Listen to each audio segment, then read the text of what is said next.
Hello students, मैं अरुण कुमार द्विवेदी। आज अंग्रेजी की ग्रामर की क्लास शुरू होने जा रही है और सबसे पहले हम शुरू करते हैं यहाँ पर एक्टिव वॉइस और पैसिव वॉइस।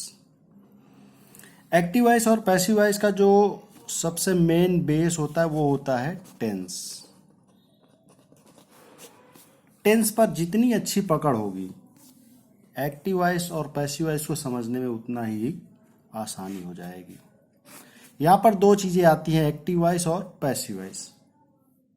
देखते हैं हम अंग्रेजी भाषा में वॉइस जो है दो प्रकार की होती है, एक होता है एक्टिव वॉइस और दूसरा पैसिव वॉइस। यहाँ पर देखिए हिंदी में मैंने लिख दिया है, एक्टिव वॉइस का मतलब होता है कर्तवाच और पैसिव वॉइस होता है कर्मवाच। कर्तवाच और कर्मवाच का मतलब हुआ कि कर्तवाच यानी जिसमें कर्ता को प्रधानता दी जाती है, यानी जहां पर सब्जेक्ट को मुख्य रूप से देखा जाता है। पैसिव वॉइस होता है जिसमें कर्मवाच यानी जहां पर कर्म की प्रधानता होती है। जब भी कोई एक वाक्य का स्ट्रक्चर होता है तो आप यहां पर जिसे देखेंगे कि यहां पर एक सेंटेंस लिखा हुआ है, मोहन राइट्स ए लेटर। यहां पर मोहन आपका सब्जेक्ट हुआ, राइट्स आपकी क्रिया हुई और ए लेटर आपका ऑब्जेक्ट हो गया। यानी ये आपका कर्ता हो गया और ये हो गया कर्म, सब्जेक्ट और ऑब्जेक्ट। यहां पर इन्हीं दोनों की बात हो रही है। एक्टिव वॉइस के केस में कर्ता को प्रधानता दी जाती है और पैसिव वॉइस के केस में कर्म को प्रधानता दी जाती है। अब इसके पहले क्लास में आप लोगों को टेंस पढ़ाया गया था। टेंस 12 प्रकार के होते हैं। एक्टिव वॉइस के केस में भी यहां पर टेंस 12 ही हो रहेंगे, लेकिन जब आप पैसिव वॉइस पढ़ेंगे तो आप देखेंगे कि वो टेंस 12 के बजाय 8 टेंस ही केवल बनाए जाएंगे। यानी पूरे 12 टेंसों का एक्टिव वॉइस से पैसिव वॉइस नहीं चेंज होता, केवल हम 8 टेंसों को ही पैसिव वॉइस में चेंज करते हैं। इसके लिए आगे आपको मैं पूरा चार्ट दिखाऊंगा कि किस प्रकार से किस टेंस में पैसिव वॉइस बनता है, किसका पैसिव वॉइस नहीं बनता। उसके पहले देखिए यहाँ पर 3 कॉमन रूल्स।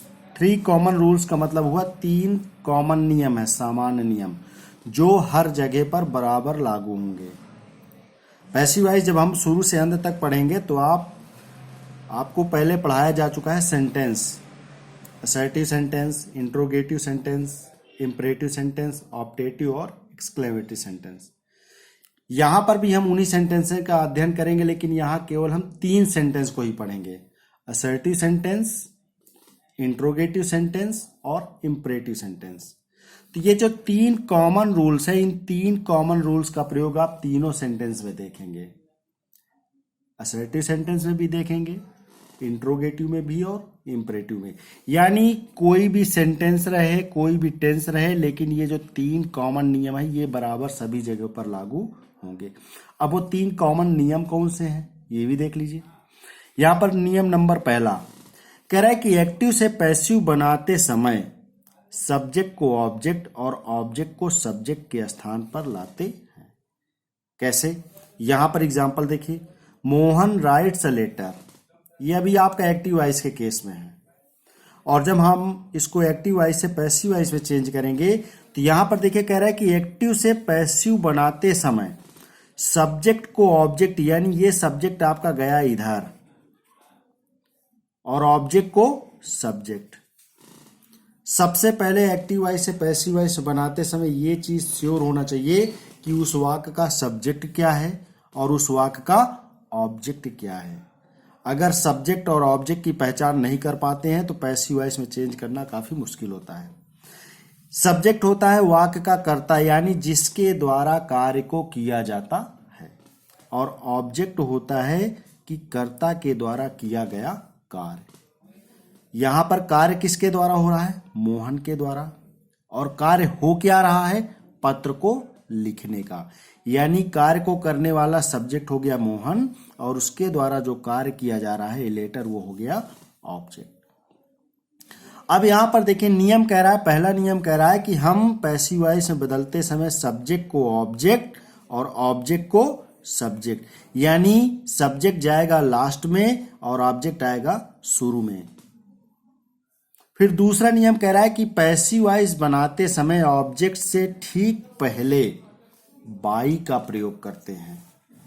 यहां पर देखिए पैसिव वॉइस बनाते समय पैसिव वॉइस बनाते समय ऑब्जेक्ट से ठीक पहले, हमने यहां पर मोहन को जब ऑब्जेक्ट बनाया तो ठीक उसके पहले यहां पर बाई का प्रयोग किया। A letter is written by Mohan. तो पहला नियम कह रहा है कि सब्जेक्ट को ऑब्जेक्ट, ऑब्जेक्ट को सब्जेक्ट बनाया। दूसरा नियम कह रहा है कि ऑब्जेक्ट के ठीक पहले बाई का प्रयोग करते हैं। फिर तीसरा नियम क्या कहता है? तीसरा नियम कहता है कि पैसिव वॉइस बनाते समय वर्ब की थर्ड फॉर्म का प्रयोग करते हैं। ये बहुत ही महत्वपूर्ण चीज है, इसको ध्यान रखेंगे सभी लोग। आप कोई भी सेंटेंस, कोई भी टेंस कहीं पर भी पढ़ रहे होंगे, पैसिव वॉइस बनाते समय हर जगह पर वर्ब की थर्ड फॉर्म का ही प्रयोग किया जाता है। चाहे तो एक्टिव वॉइस के केस में भले ही क्रिया में यस लगा हो या आईएनजी लगा हो, सेकेंड फॉर्म में हो, कुछ भी हो, पैसिव वॉइस बनाते समय हम हर जगह पर वर्ब की थर्ड फॉर्म का ही प्रयोग करेंगे। इसके लिए सबसे पहले जरूरी है कि बच्चों को कि मतलब आप लोगों को वर्ब की तीनों फॉर्म याद करना, इसलिए तीनों फॉर्म आप लगातार याद करेंगे। मैं उसकी पीडीएफ फाइल भी आपको अवेलेबल करवा दूंगा। फिर यहां पर देखिए एक दूसरा example, he killed A snack. यहां पर भी देखिए कुछ वैसा ही है। ही क्या है? ही वाक्य का सब्जेक्ट है। किल्ड क्या है यहां पर? किल्ड यहां पर क्या है? किल्ड यहां पर क्रिया है। और ए स्नैक ये क्या हुआ? स्नैक यहां पर ऑब्जेक्ट हो गया। यानी आपका ये सब्जेक्ट, मुख्य क्रिया और ऑब्जेक्ट यानी कर्म। यहां पर भी वही नियम लागू होगा। सबसे पहले हम रूल नंबर फर्स्ट को फॉलो करेंगे। तो यहां पर ऑब्जेक्ट को उठाकर हम बनाएंगे सब्जेक्ट। तो यहां पर शुरुआत किससे करेंगे? ए स्नैक से। ऑब्जेक्ट को हमने बना दिया सब्जेक्ट। फिर इसके बाद वाज किल्ड। अब ये वाज कहां से आया, इसके बारे में हम बाद में चर्चा करेंगे। ये टेंस का बेस है, मतलब जो वाक्य किस टेंस का है ये उस पर डिपेंड करता है कि कौन सा किस टेंस का है, उसके आधार पर। इसके बाद वर्ब की थर्ड फॉर्म, तीसरा नंबर कह रहा था कि क्रिया की थर्ड फॉर्म, और फिर प्रीपोजिशन बाई, और फिर हमने सब्जेक्ट को उठाकर ऑब्जेक्ट बना दिया हिम। यहां पर अभी आपके मन में एक सवाल और भी हो रहा होगा कि यहां पर तो हमने मोहन को उठाकर मोहन ही लिख दिया, लेकिन यहां पर ही को उठाकर हिम क्यों कर दिया?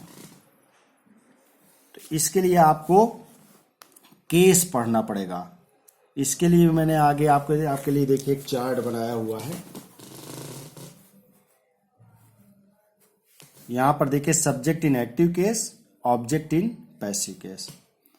अगर वाक्य का सब्जेक्ट आई है, यहां पर देखेंगे अगर वाक्य का सब्जेक्ट आई है तो पैसिव वॉइस बनाते समय जब उसको ऑब्जेक्ट के स्थान पर ले जाएंगे तो हम आई को बदल देंगे मी में।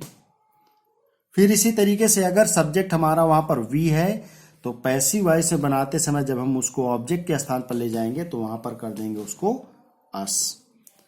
यू का यू ही रहेगा, ही का हिम हो जाएगा, जैसे आपने भी यहां पर पीछे वाले एग्जाम्पल पर देखा। फिर सी का हर हो जाएगा, दे का देम, और इट का इट। ऊपर यहां पर एक एग्जाम्पल देखिए। और एक चीज और भी ध्यान देना पड़ेगा, जब सब्जेक्ट यहां पर आई है, वी है, यू है, इनमें से कोई भी होगा, जब हम इसको यहां पर ऑब्जेक्ट में चेंज करेंगे तो ये निम्नलिखित जो फॉर्म है उन पर चेंज हो जाएगा। लेकिन ठीक इसका अपोजिट भी होगा। अगर ऑब्जेक्ट ये रहेगा और उसको हमें सब्जेक्ट बनाना पड़ेगा तो हम इसको उल्टा करके इसे चेंज करेंगे। यहां पर जैसे दे बिलीव मी एग्जाम्पल दिया हुआ है। अब यहां पर देखिए ये आपका सब्जेक्ट